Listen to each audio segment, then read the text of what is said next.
Good morning, everyone. I'm Peter Stanton, publisher of the Worcester Business Journal. I'd like to welcome you all to our COVID-19 Reshaping Higher Education, the pandemic's impact on our higher education institutions. This webcast is part of a series that WBJ is doing that started this spring called Coping with COVID-19. And I would like to thank the sponsors of that series, who are Fallon Health and Webster 5, both very fine, committed institutions who are aimed at supporting a lot of education and supporting businesses and institutions throughout central Massachusetts. So we'd like to thank them for helping to put this session on. As everyone knows, since March, we've been in the kind of a COVID-19 recession.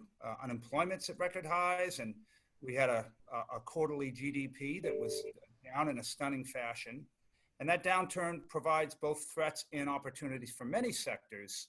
And one of them is higher ed, which is one of the leading industries in central Massachusetts. Depending on where you draw the line, we have 16 colleges in our region, 10 private and 6 public institutions that represent over 40,000 full and part-time students and have a faculty and staff of around 12,000. That includes lots of colleges. It includes the medical school, and Tufts, the Tufts School as well, veterinary medicine. Massachusetts is the only state in the nation where more students attend private colleges than they do public institutions. And the economic impact of our colleges and universities is immense. And so we're here today to talk about how they're navigating the pandemic and what the long-term effects of it might be on our region and on many of our communities. So we're going to open up by looking at this fall and what our regions, what that will look like for each of our colleges and universities, or at least the ones we have on the panel.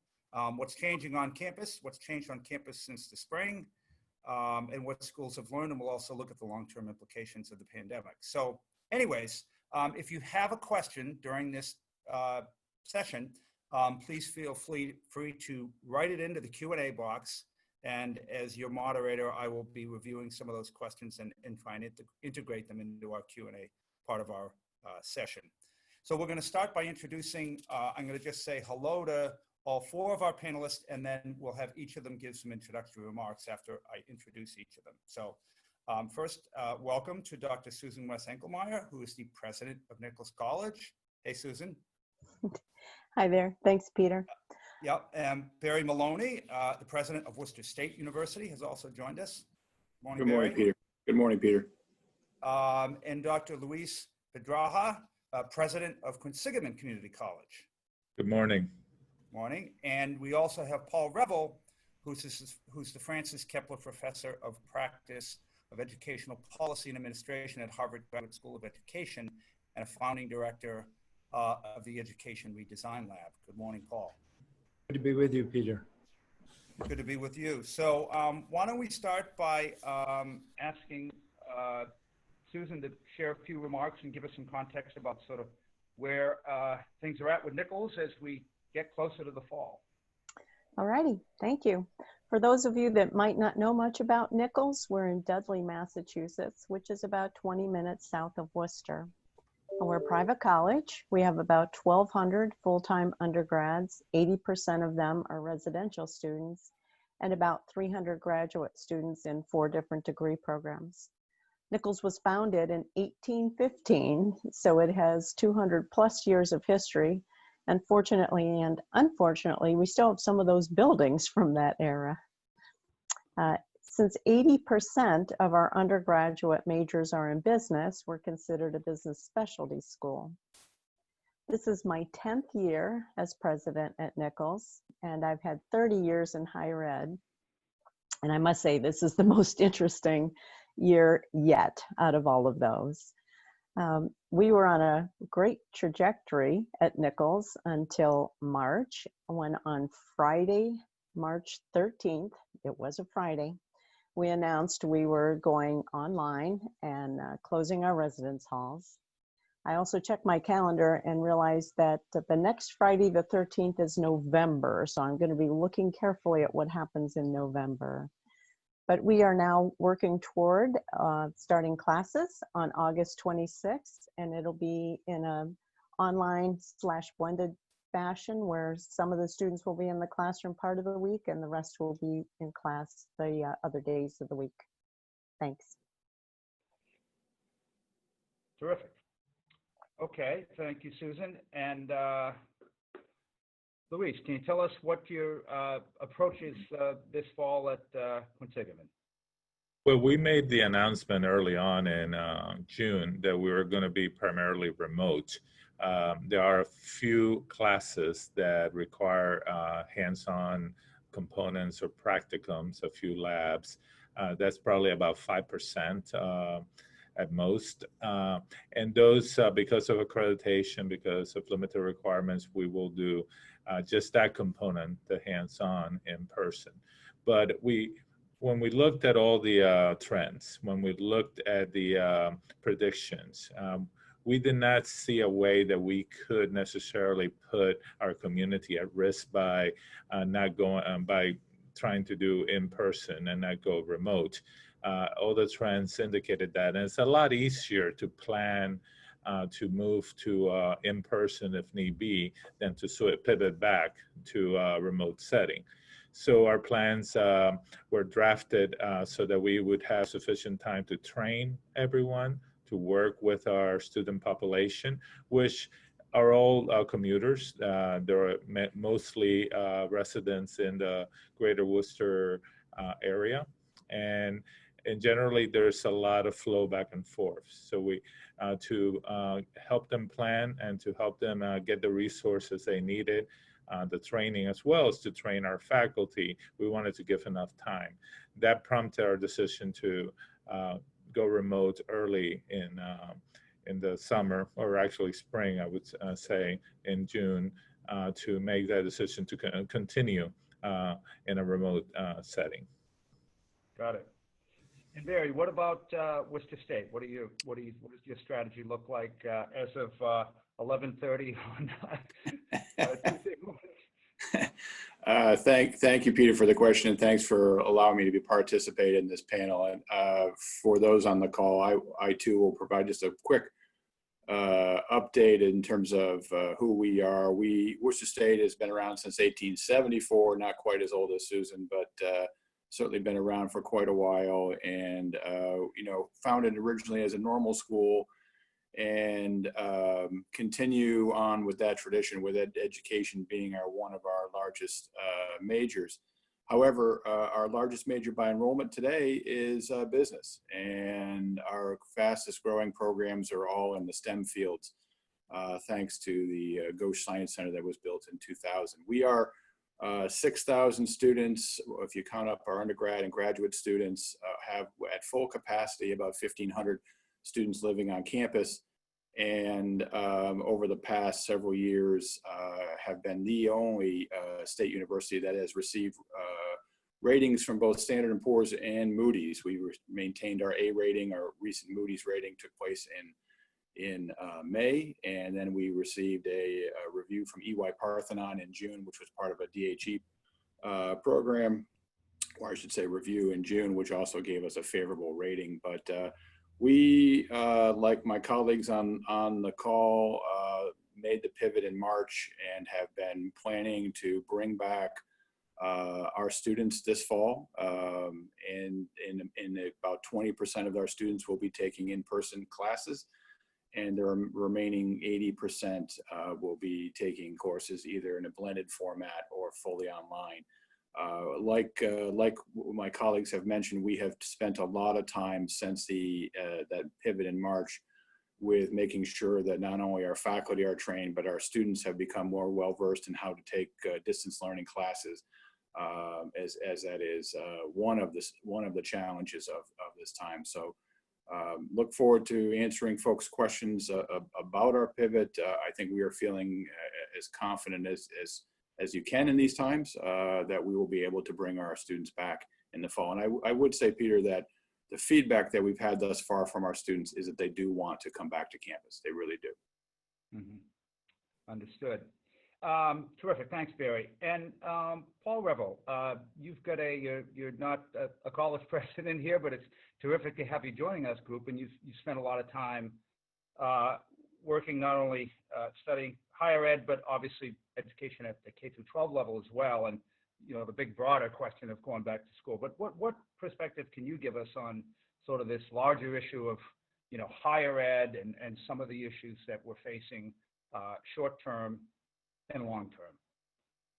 Well, thank you, Peter. And first of all, thanks for the invitation to join you. I'm thrilled to be virtually back in Worcester. I spent a good portion of my adult life and raised my children in Worcester, and I'm very familiar with the Worcester scene. I'm not a higher education expert per se, but I have worked in higher education myself at Harvard University for the past 25 years. And when I was DeVal Patrick Secretary of Education, I had purview over higher education as well as K-12 and early education. So I'm very familiar with the institutions in the Worcester region as well as statewide. And I'm happy to respond to the invitation to make a few general comments, about what we see happening, not only in our area, but nationwide as far as this goes.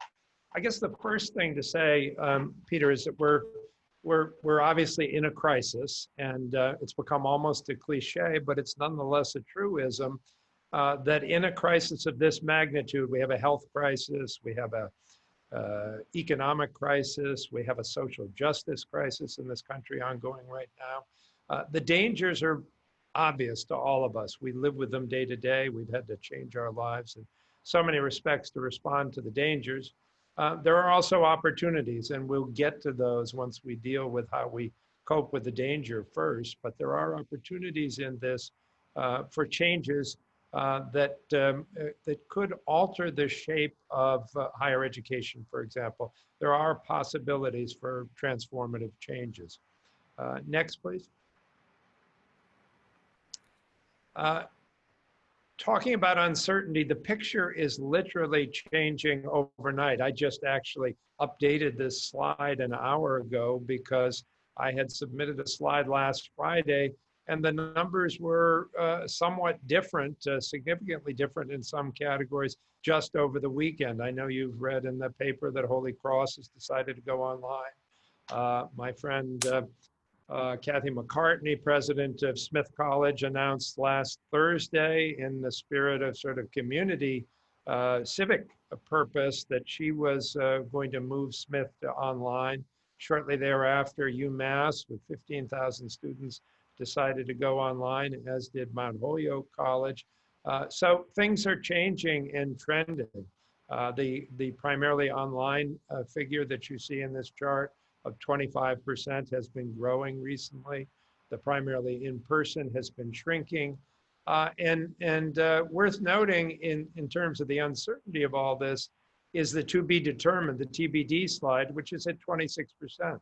So fully a quarter of our institutions of higher education nationally still are not certain what they're going to do, and many are reserving judgment till the absolute last minute, and we're getting close to that time right now. Next, please.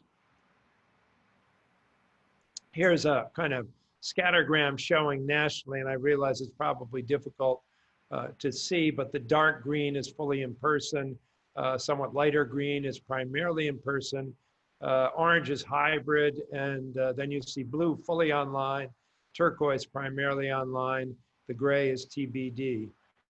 So you get some sense of the distribution. There's a link to this, and this will be posted afterwards. So if you want to bear down on any geographic region or any particular institution, you can look at it in depth. And as I say, it's changing daily. Next, please. So in talking about transformative change, I've just indicated, in K-12 education, we talk a lot about the profound effect that the Soviet Union's launching of the Sputnik in the late 1950s had on the federal role in elementary and secondary education in this country. It spawned the National Defense Education Act, the Elementary and Secondary Education Act, and a whole host of aspects of the war on poverty and civil rights acts that came under the Johnson administration, because the nation was transfixed and felt a sense of both national destiny and national threat in the idea that the Soviet Union had surged ahead of us educationally, and we needed to catch up. And part of the argument that I'll be making today is this crisis has put on vivid display some of the gross inequities that characterize our systems of education generally. And this is true in early childhood and K-12, as well as in higher education. And we do have a moment of opportunity with this increased awareness to make some changes that might transform this system to being more equitable and more effective at doing what it's set out to do, which is to realize the full potential of the young people in this country. Next, please. So here are some of the topics that I briefly want to kind of highlight. I'm sure we're going to get into these in greater depth in our conversation, but we have to start by saying, you know, the inequities and the exaggeration, the worsening of opportunity and achievement gaps is simply exacerbated by this situation on an order of magnitude that's difficult to overestimate at this point.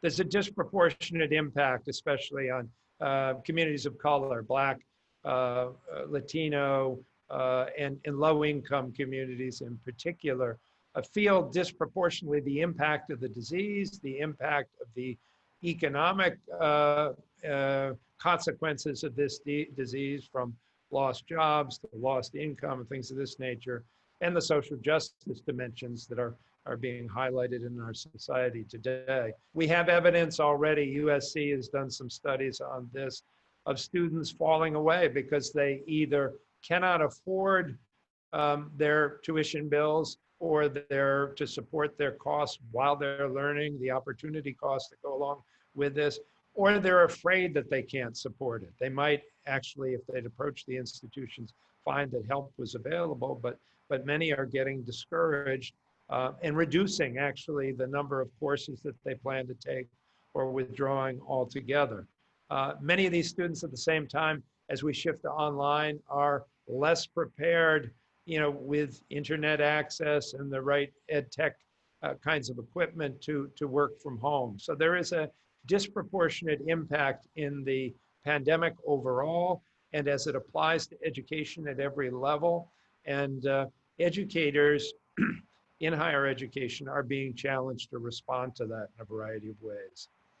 At the institutional level, and a number of the bullet points deal with this, there's just a differential capacity to weather the storm here.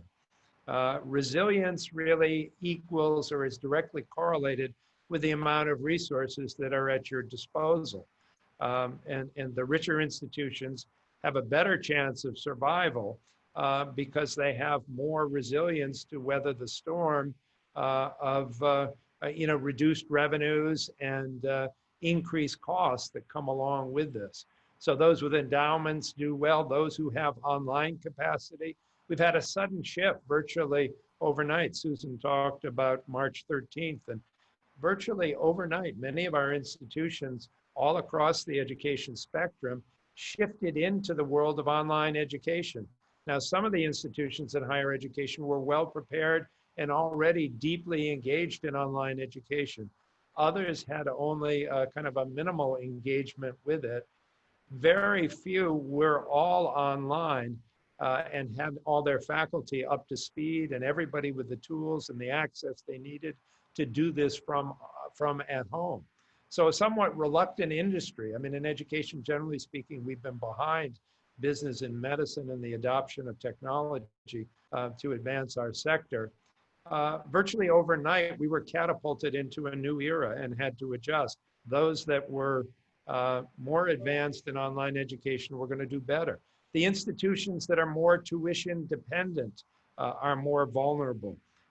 They're more likely to have difficulty under these circumstances. And we see that in a number of our private institutions who are concerned about announcing online status for fear that the competition will pull people away as students may choose to move to institutions that are in person.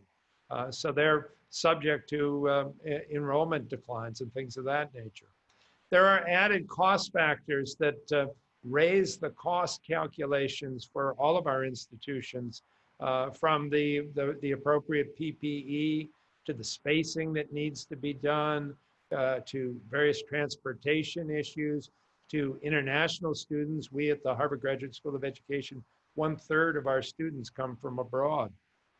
Well, we've experienced a steep enrollment decline, at least initially as a result of this. We went to a summer admissions process to try and fill that gap, and that worked out in our case. But a number of institutions are going to have difficulty enrolling their students from abroad for various reasons, either because they can't get here because of health or immigration restrictions, or because there are now regulations from the federal government that don't permit international students to enroll in institutions that are completely online.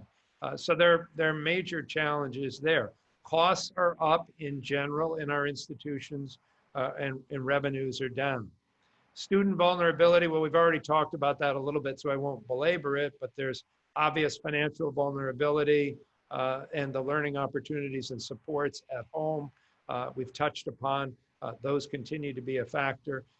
Financial stability in Massachusetts, there are a number of institutions that were borderline in terms of their financial viability. And there's been a lot of talk at the Board of Higher Education about this over time. I know the commissioner's been working closely with a number of institutions. This kind of pressure that this crisis brings out in any institution, from a family to a business organization, and including an institution of higher education, this kind of stressful pressure will bring out the weaknesses and in general, disadvantages those that have any kind of vulnerability in this moment. We will see market changes. There's no question there's going to be in the long run, and by longer run, I mean near term in the next year or two, but in the real long run, in the next 5 to 10 years, we're going to see an accelerating trend of something that was happening already, of a winnowing of institutions, because the financial model in higher education was already at risk. The over-reliance on student tuition to support education, the modest level of support from government to higher education is just no longer tolerable in an era where we're competing internationally on the basis of brainpower, on the basis of skill and knowledge. And most countries are investing in human capital and in higher education because they know that's how to compete for 21st century jobs. And we're not doing that in this country at the rate we should be. And that's a challenge and something that we need to think about as we talk about transformative changes that could come to our sector. We're also seeing a lot of modularizing in terms of outside institutions, nonprofit and for-profit institutions offering curricular packages of one kind or another that people can do outside the traditional institutions of higher education. We're seeing declining affordability of the classic kind of 4-year liberal arts on-campus model of education is going to become, a pretty rare exception to the rule. And I think you're going to find a reconfiguration of the entire market in higher education. And this crisis, I think, will only accelerate trends that were already at work in the field. Finally, in the area of policy changes, we're seeing state budget shrinkage. I mean, there's something like a $6 billion predicted hole in the upcoming budget in Massachusetts state budget. We've got a lot of federal indecision. The federal government apparently can't make a decision between the two political parties about what to do in terms of relief. So we're stuck in this awkward situation that we find ourselves in at the moment, where we have executive orders on subjects that are traditionally the prerogative of Congress. But we undeniably have state budget shrinkage, K-12 level. We have all kinds of revenue problems at the local level as well. State and local government, as you know, have to balance their budgets. The federal government can do deficit spending, and if ever there were a time for deficit spending, now is that time. So there are a number of policy changes that we've got to consider, and in particular, I think bearing down and focusing in on our financial model for higher education is probably the top priority at this moment. And I think it will be illustrated in the fallout that we have in this crisis, both for individuals and for institutions. So why don't I stop there, Peter, and we can start the conversation. Well, it's a great recap, and I think there are just so many issues there. It's a full buffet, and it's really quite something to think about. We're going to grab a few of those points and kind of turn them over and look at them more closely with our audience.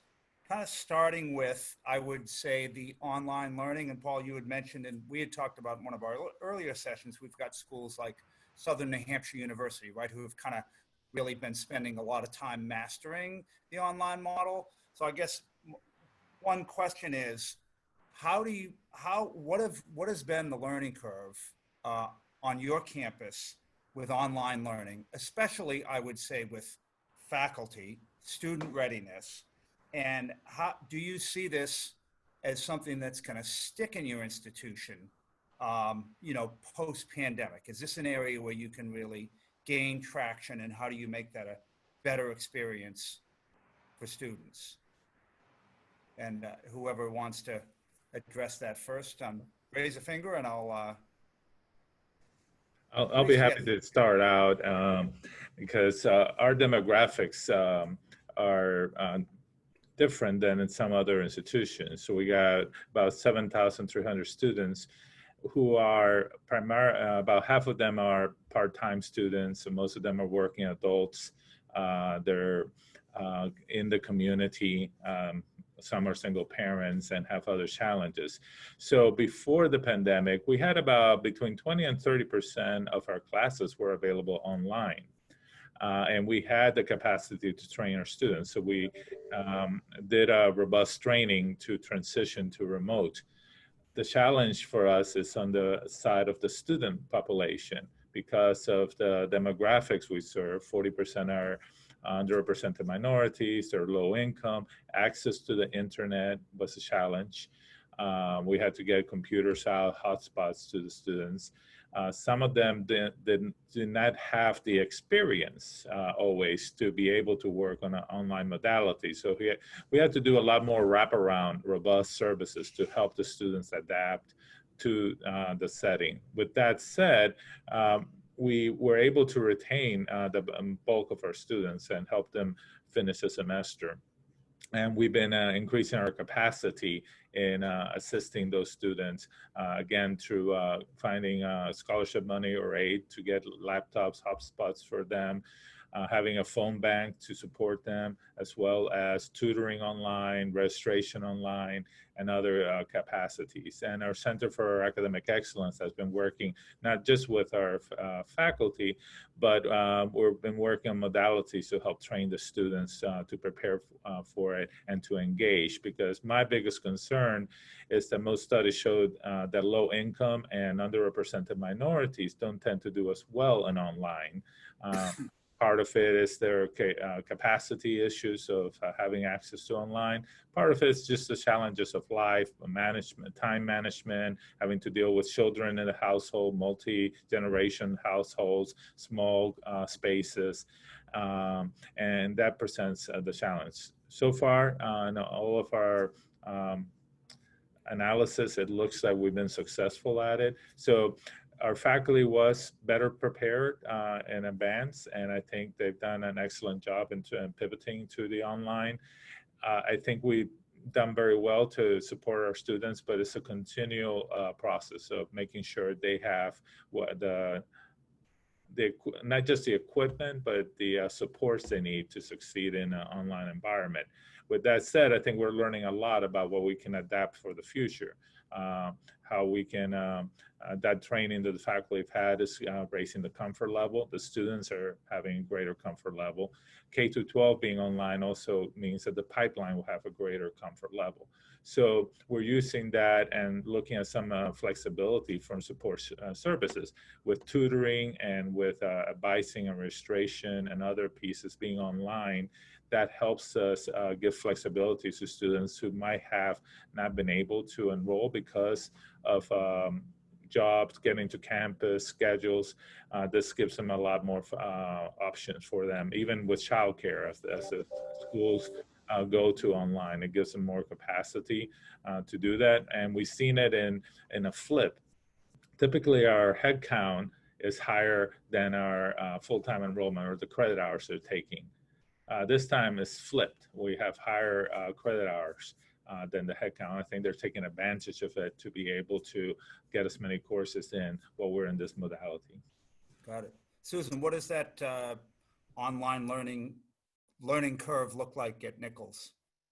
Well, about 5 years ago with our grad programs, we had already launched a high flex system where students could either come virtually or come to a classroom and be in the seats, and they had the choice of doing that. So we'd already had a fair amount of experience with that, and we had been on Zoom for quite a while. In March, when we decided to close the campus, we went to Zoom synchronous classes for undergrad. So one lucky thing about when we shut down was that it happened the Friday where our spring break was starting. So faculty literally in a week's time shifted all their classes to Zoom, and students still attended synchronously at the same time that they did before they left campus. That's what we're planning for fall also, is synchronous classes for undergrads, where given that we had to de-densify the classrooms, only about half of the class can be in class at one day, and the second day of the week, the other half will be there. So it wasn't that much of a shift for us. We decided quite a few years ago against online only. We felt we were better at the interactive nature to have synchronous student-to-student interaction, faculty-to-student interaction, et cetera. And we think that's a bit of a differentiator versus online only. Mm-hmm. And Barry, how about at Worcester State? What's that look like? Yeah, Peter, we just pre-COVID, if we can all remember life pre-COVID, we just had launched our first two fully online master's programs in the school's history. One was in our education program, the other in nursing. And it was a new venture for us. And like my colleagues, it doesn't represent that we weren't teaching courses online. I think the asynchronous versus synchronous component that Susan just raised has been one that we've been looking at very, very closely, as we know that our students do much better in a synchronous fashion, whether it's in person or in a distance learning or blended format. We have been, like Luis, balancing out, trying to make sure that we're looking at this situation as an opportunity to have a bigger stamp in the distance learning platform. And you asked the question, I think, at the very beginning, do you think it'll stick? I think it will. I think you will see in all of higher ed an expansion of distance learning on our campuses. We do have to balance that, though, also with the realities that our students have some disadvantages coming into college. 50% of my students are identified as first-generation students. And so there's a very shallow support network at home, and certainly the students are also feeling their way into higher education at a different rate and different fashion. To that end, and the only one last thing that I would add, which may be a slightly different from what my colleague said, is part of our reopening plan, we place an emphasis on student mental health as part of that plan, knowing that this pandemic has created a lot of anxiety for all of us. And we now are adding layers to, regardless of whether students are coming back in person, whether they're learning in a blended format or an online format, we've added another layer of potential anxiety that we needed to address and support. Got it. Hey, Paul, any sort of trend lines you're seeing on the national level related to sort of how online learning will stick in the longer run? Obviously, it can create greater affordability and access, but certainly disadvantaged for the lower income students. Well, I mean, my colleagues on the panel have mentioned all the pressing issues at the top, but I think the degree of preparedness, in other words, the extent to which an institution had some history in working with these tools in the past has made a big difference. I know in my own case, I mean, just as a professor, we shifted in the middle of March like everybody else. And because of the exceptional resources at the university, the faculty has had tremendous support, which is, everything from tutoring and coaching to, brown bag workshops with colleagues, to, specialized sessions that introduce you to different tools that you can use. I mean, this has gone on perpetually since March. We feel enormously supported, teaching fellows who are much more up to speed than many of us in faculty are on these kinds of things. So that has helped. So where you have that history, I think that makes a difference where you have the flexibility. What we've noticed in K-12, for example, just to take an issue that I know has some resonance in higher education, the capacity to work with faculty and have faculty training, whether mandatory or voluntary, is somewhat different in public institutions than it is in private institutions because of the nature of contracts. So that's a challenge as well. And then, Luis mentioned this, the accessibility that students have to the tools and affordances that go along with this. I mean, it's not a insignificant thing to think about. Where do we get the money to support internet access for all of our students? Now, some institutions can take that for granted and others can't. Where do we get, what do we do about getting tools? Boston Public Schools had to buy 30,000 plus Chromebooks to hand out to students. Well, that's a big expense. Getting everybody on the internet is a big expense. So this is a challenge, not just for the students, which is very real for the students, obviously. They can't participate if they're not hooked up, but it's a challenge for the institutions. And then finally, I guess this is a good thing, getting over this hump, figuring out how to get everybody online so we can use these tools in one way or another in the long run. I mean, I think it's important to say, as part of this conversation, that going back to the status quo ante isn't what we consider success in, surviving and thriving through this crisis. It's to a new, better, stronger system. And I think this kind of forced embrace into the world of technology will prove in the long run to be a positive thing. But it will take some time to get there. We had an emergency response for 3 months, and that's sort of remote learning, but that's not the same thing as high quality online learning. It isn't just, I had a colleague who had a daughter attending one of the leading public/private higher education institutions in the country. She was doing a summer school course, and the institution was charging her out-of-state tuition at about $13,000, $14,000.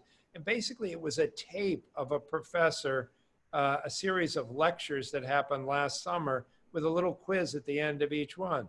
Well, she quit and demanded a tuition refund at the end of the first week. It wasn't a quality learning experience. And I think that's the difference here, is that we've got to start thinking about, just the model. It isn't simply pouring knowledge into the heads of these kids with, kind of old-fashioned lectures. It's how do you create smaller groups? How do you create, applied learning challenges? How do you create tasks and relevance and rigor at the same time? So it's a very challenging transition to make. But, from what I hear from our education leaders on the panel, you're all deeply engaged in that. Yeah. So before I get into the next sort of broader area is kind of long-term demographic trends in New England, but there were two questions that came in that we all recognize as part of our fall. One question was, and they're kind of tactical, but they're important. One question was, what's happening with internships, right? How do these students find those connections in the community and that job experience? Are those shut off, or is there a plan? And then the second question was kind of a technical one as well. And that's, what about job fairs, right? So those are kind of traditional in-person experiences. Have you grappled with what those opportunities will look like on campus or for your students this year? I'll start. Yes. I think with internships, it's no doubt those have decreased somewhat, but we have a number of organizations that are offering them virtually, and they started that already in the spring, so that's been a big help. And with regard to job fairs, we normally have a very large career and internship fair in the spring. Obviously, that may still happen, but the odds are it may not also. So we will probably consider flipping that to more of a Zoom type session also. I don't know how, but we're looking at everything we do and realizing that we have to learn what we will change as a result of this that forced us in a good way to do things differently. And we're thinking about that. Interesting. Just a note, our industry does a lot of trade shows, and I'm in with the trade group, and there are a number of platforms beyond Zoom that are really effective, provide networking tools and chat rooms, and just they're more expensive, but they really have a lot of power and are very engaging. So, maybe we can share a couple of those links afterwards as well. So, Barry, do you want to chime in on that one? Yeah, Peter, I also believe that experiential learning will continue and will prevail. It will have to look differently, though. And, we are running into, without a doubt, some barriers with regards to some of our healthcare students in terms of their getting access to healthcare facilities. We're running into some potential barriers with our education students getting access to public schools. And of course, if school districts are going online, that adds an additional challenge. We have to have we have a model for our student teachers, for instance, that requires that student be observed and how they're handling themselves. So it's not only just showing up and doing the work, it's actually then being observed and critiqued as part of that learning experience. But I think that what I would say, Peter, is I would challenge all of us here in the community to get together and put our heads around how we want to, how can we develop together some models that work for businesses and that work for the higher ed community that keep experiential learning going forward. I know when we were planning today's call, the impact and the health of higher ed here in the city of Worcester and the greater Worcester area also is directly connected to the health and vitality of our business community as well. So we value those experiential learning opportunities. Like Susan, I think the career fair opportunities are still being kind of worked out in terms of the format. Near term, though, I believe that internship opportunities will prevail. My own 3 kids are doing internships virtually all this summer, and they've been home doing them unpaid, but have been operating in a learning environment, and it's been healthy for them. It really has, and especially in this environment. Interesting. We have 2 writing interns that are doing a terrific job, and luckily they're campuses that don't open up until mid-September, so we're getting an extra, 3 or 4 weeks out of them. So that's been good, but it doesn't work everywhere, no question. So getting to the issue of, Paul talked a lot about some of the structural pressures on higher ed, and one of them, and I know, Susan, you had shared a slide about sort of the long-term demographic trends. If we look at sort of 4 regions of the country, maybe with the South and the West growing the most, and the Northeast actually having a reduction in the age of high school grads. I think its last high was like in 2008, and it sort of floats down. It's either flat or floats down, frankly, through 2030 was the chart we looked at. And so that's sort of a baseline challenge, if we're drawing most of our students from New England. How do you fill that pipeline? Does the historically high unemployment create that Sputnik moment, perhaps? And Paul, it also made me think since Russia just announced a COVID-19 vaccine, hopefully we don't rush ours to market just to win that. I certainly hope not. Pyrrhic victory. Yeah. Maybe that's not one we should come in first at if it means tomorrow, right? Exactly. But sort of so the trend line is difficult as it is, right? Sort of baseline student count. How are schools dealing with that? Can non-traditional students fill that gap? How are you dealing with that challenge? And what are those trends for your school? Well, I can start on this one, mainly because generally, and you alluded to it, when unemployment is high, community colleges see their enrollments grow. and people are trying to get retrained, get into the workforce, and we're the leaders in training people for the workforce, for certificates. There might be even some people with 4-year degrees, bachelor's and master's, that their field is hitting a wall, and now they want to get additional classes to pivot to a different field. So there is a lot of discussion among community colleges that the trend will shift and that we'll have higher enrollments, at least in the foreseeable future. But this is a unique event. So just because things have happened in the past doesn't mean it will happen the same. There's still a lot of unknowns. A lot of our students are low income. There's about 50% of our students that are dealing with hunger issues. And I suspect that some of those are in survival mode and not thinking about college. And we need to be able to capture those students right now. I also think that the demographics are more concerning to I would say, to my 4-year college colleagues that depend more on the traditional pipeline from high school. For community colleges, we can do more to capture the people that want to transition from one job environment to another, to get retraining, to develop more workforce programs that would supplement and complement what we already do with the credit. But if we do well, it also opens up the pipeline for Barry and Susan in terms of transfers. We have good transfer agreements. So my hope is that we'll do better. It's hard to know. Students might choose to stick closer to home.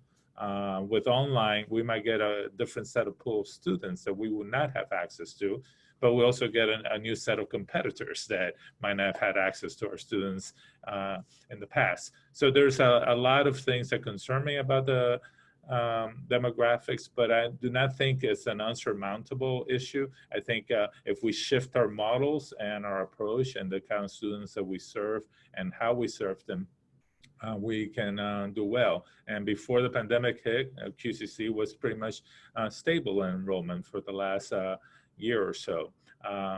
And right now we're doing fairly well on our enrollment, but I do not know what the future holds. I don't know if Barry or Susan know either, but I'll let them share. Barry, go ahead. Take a shot. That's a great segue there, Luis. It's always good to have you on the call.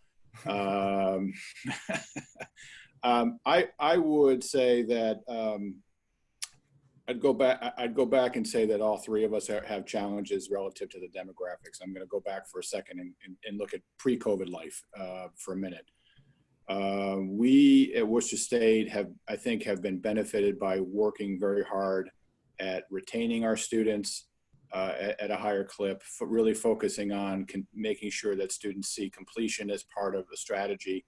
We have been very actively engaged with Quinsigamond, with other community colleges, our friends up the road at Mount Wachusett, in developing 2+2, 3+1 arrangements where students can transfer more easily, so that we make sure that the pipeline is one that is seamless. I think that we absolutely, I would echo, Luis, have been seeing, even pre-COVID, some benefits relative to cost, where students and families are less interested in traveling a great distance and want to stay more close to home in terms of getting their education. I think that will be accelerated in this COVID environment. And lastly, I do think that we have absolutely been benefited by being here in the city of Worcester. Our retention and enrollment numbers pre-COVID and even looking at how we've been impacted by the COVID virus, our reductions have been far smaller than some of my colleagues around the state. And it says that the investment that's going on here regionally, the work that's been going on to collaborate with the business community and others, I think is paying dividends in terms of the front doors for all of our institutions. That said, I think we've got a lot of work ahead of us. I think adult learners are a real opportunity for us in Massachusetts. The graying of Massachusetts, I think, does provide some opportunity for us all to think more deeply and more broadly about adult learning. And that's not just bringing older people to the campus. There has to be some more structured thought to that in terms of those levels of support and those programs. But I do think that provides us an opportunity in the near future. Hey, Barry, just before we go to Susan, quick question related to that. This just came in on the Q&A. The status of the elder registration for this fall at Worcester State. Is Still that on. It's Still on. Okay. Yeah. Our intergenerational program is celebrating, I think it's 45th year. We have taken safety precautions to make sure that those students now fully register online. We've done for a long time. We've brought the students to campus in the early part of the fall, latter part of the summer to register. But the program is still going on. It will be more virtual, like everything else on our campus. But we are still moving forward. It's one of the best deals in all of Massachusetts. Got it. Free classes if you're over 60. Wow. Yeah. How about that? How about that for a deal? That's good. Like I said, that's not an elder age. Over 60, those are young folks. I just am reciting the mission purpose. I'm not making a joke. Okay. Susan. I think, like Worcester State, we have been seeing over the last several years record enrollment, retention, and graduation rates, but it's clear there will be a shakeout in the industry. There are more seats than there are students to fill them, particularly for the traditional college-age population. But I would like to push back a little bit on something Paul said, because I don't think resilience is necessarily equal to resources. Because if we look what happened in March, some of the biggest endowed schools stumbled the hardest transitioning to online. And I think I would never count out a smaller, scrappy institution that can pivot and innovate more quickly. And I think we have seen that. We have seen some schools that are really making a name for themselves from being nimble and able to turn quickly and pivot and do what's needed to better deliver to students. You know, there have been schools that had class action lawsuits because students thought that the tuition wasn't worth it. So I think there's going to be some big schools that are going to have a tarnish on their crown. There will be some smaller schools that will probably close or merge or something different, but there will be a shakeout for sure. Yeah, I don't disagree with Susan about that. I mean, I think that resilience just makes it, resources make it easier to stumble and get up rather than fall. So you can have more stumbles, you can make more mistakes if you've got a cushion. But there's no question that nimbleness matters. I mean, this uncertainty is all about change and adaptability. And so, and I think that, you know, to the question that you answered, you asked for this segment, Peter, to me, in the long run, it's going to be the adaptability of institutions to move away from the model of strictly serving, you know, graduates from high schools, because we can see what's in those demographics. That's the future, and the future is going to cause, you know, winnowing and under enrollment. So, and furthermore, from the standpoint of the needs of the economy, where this nation is going and where business is going, learning is a lifelong enterprise. It's just going to have, you know, the changes that we're talking about now are happening every few years in terms of the job market of your members, Peter, people who subscribe to your journal. They're changing work requirements, and these institutions of higher education, as you can already see in the comments people have been making, are adapting all the time. And I think those that are most adaptable and are going to wind up serving, you know, older markets right down the line to the retired people that the Barry's institution is talking about serving. So I think that's the future. The future isn't, you know, bearing down harder on the old model. It's a kind of reinventing, building off that as a foundation, but inventing a new model for the future. Got it. So Paul, let's pivot into, maybe we'll start with you, into the issue of affordability, right? Which is a kind of a central issue. And I've got some information we gathered beforehand showed the state of Massachusetts with a very flat and effectively, you know, dollar per dollar over the years, smaller investment over the last 10 years. Yeah, declining. Declining investment in higher education. We go on to the presidential campaign, and Bernie Sanders is saying, you know, college for free, whatever that means in specific, right? And then we looked at some information earlier where we discussed or was told that the Pell Grants, which is the largest way that the federal government is supporting students of need, cap out at $6,300, right? So how do you get that other segment of the population back into school, not just the high school grads? And how are we going to deal as a nation with that affordability issue? Is it a state spending issue? You've already pointed out there's a hole in the bucket for the Massachusetts, $40+ billion budget. Where does that come from? And are there rumblings, and they're hard to discern right now out of Washington, but is there a sense that this is that Sputnik moment, and what might that look like? Yeah.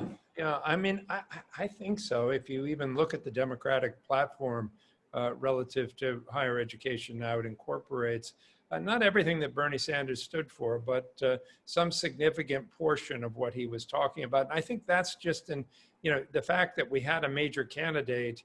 You get as far as Bernie Sanders got with a campaign pledge to make higher education free, even though I think that's unrealistic under current circumstances, is an indicator of the degree to which that crisis is being felt by individuals, families, and institutions, that the current model is just flat out not sustainable, whether we had this crisis or not.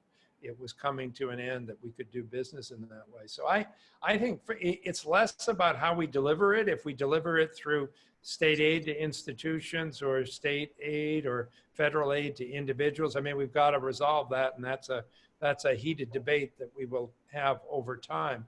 But I think the prior question really is, do we have the public will? Do we have a theory of action as a nation that investing in human capital is the way to keep this country prosperous in the future? And I'm not sure we've had leadership that strongly made that case. We've gotten into the habit. We do a decent job at supporting K-12 education, not that we don't have finance problems there. But over time, I think we've drifted away from government support for higher education on the theory that they collect tuition and that they can raise money in their development and endowment funds and things of this nature, and that they don't need the help. Well, meanwhile, during that same period of time, the ante for entering the 21st century labor market has gone up. A high school diploma is no longer sufficient. Arguably, you need at least an associate's degree to be viable economically in the society, if not a 4-year degree. And so we've got to make that more of an entitlement rather than an accident of birth in terms of the resources that you have access to. And we've got to have leadership that aims at developing the public will in this regard, not because it's a nice thing to do or an ethical thing to do, but because it's a practical thing to do to prepare people to deal with the changes in our economy. I mean, a lot of what we're seeing in our current politics today is anger from people who have been excluded from the economy because the economy has moved on and left them behind. And there are no institutions, there's no human capital development mechanism that's able to bring them up to speed so they can get, they can restore their social status and earning power in the 21st century. And higher education is the vehicle for doing that, but you can't do it if you're going to ask this just unreasonable burden on individuals to be able to afford that. Mm-hmm. Other thoughts related to kind of what you're hearing from education associations, trend lines? What are those longer term answers for affordability and attracting a broader audience, a broader student? I'm not sure we have an answer, but it is essential for us, Paul shared. Economic development requires a higher education. And I used to do accreditation work, and we used to have delegations from Russia and China and other countries come and talk to us because they were investing in higher education. And it wasn't delegations of educators all the time. It was economic development councils from cities like Shanghai and Hong Kong. We don't invest in education while the rest of the world has. And I think it's essential to economic development. Forget about whether it's the right thing, whether it's an entitlement. Unless we train a skilled workforce, we're not going to be the leaders in the nation, in technology, in the economy, in any of the things that matter. Even in the biotech industry is so big here. We need educated workforce. And I think it's important for the nation and the state to start seeing education as an investment in the future. It's critical.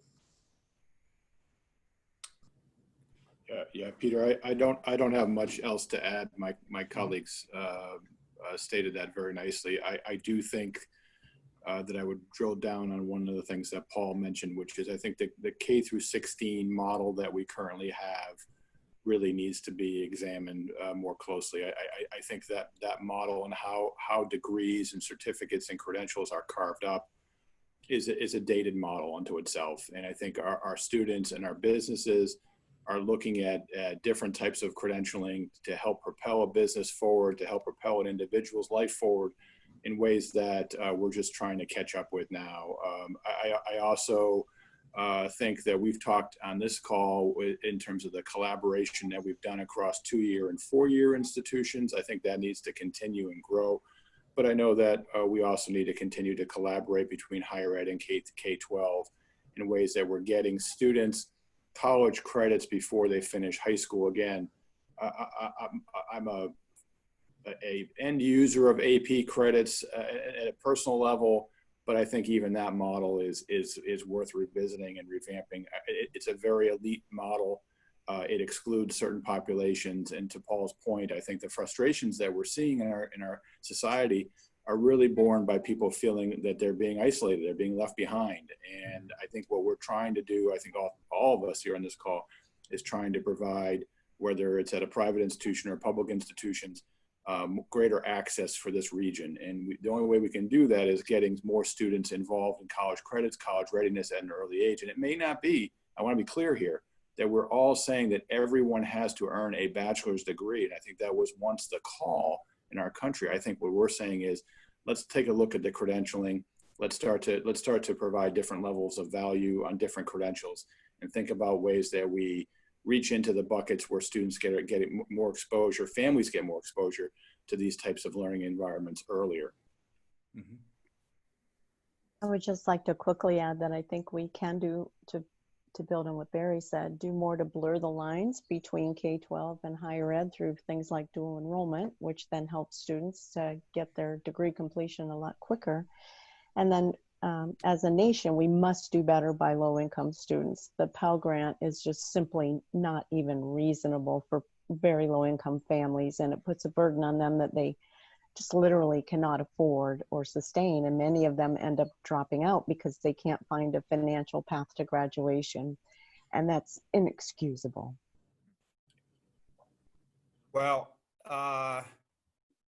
this has been a terrific conversation and broad-ranging and really informative. And I want to thank Susan and Barry and Luis and Paul. Thank you all for participating and being part of this conversation. Clearly, it's, I agree. I mean, in the end, you know, we're a business journal, and our focus is economic development, you know, and it really seems that, you know, the path through our colleges is the path towards the nation's having a greater long-term success. And Paul will figure out how to pay for it over time, I guess. You're on mute still. Yeah, we have to. I think that's the challenge ahead. We've got to invest in it. It's not just going to happen magically, and it is our future, both economically and as a democracy. Yeah. Well, it's going to be an interesting fall, and with an election and back to school at whatever level we are. And anyways, great conversation. Thank you all. And I want to also give a thank you to our presenting sponsors, again, Fallon Health and Webster 5, for making this webcast possible. Appreciate it, and enjoy the afternoon.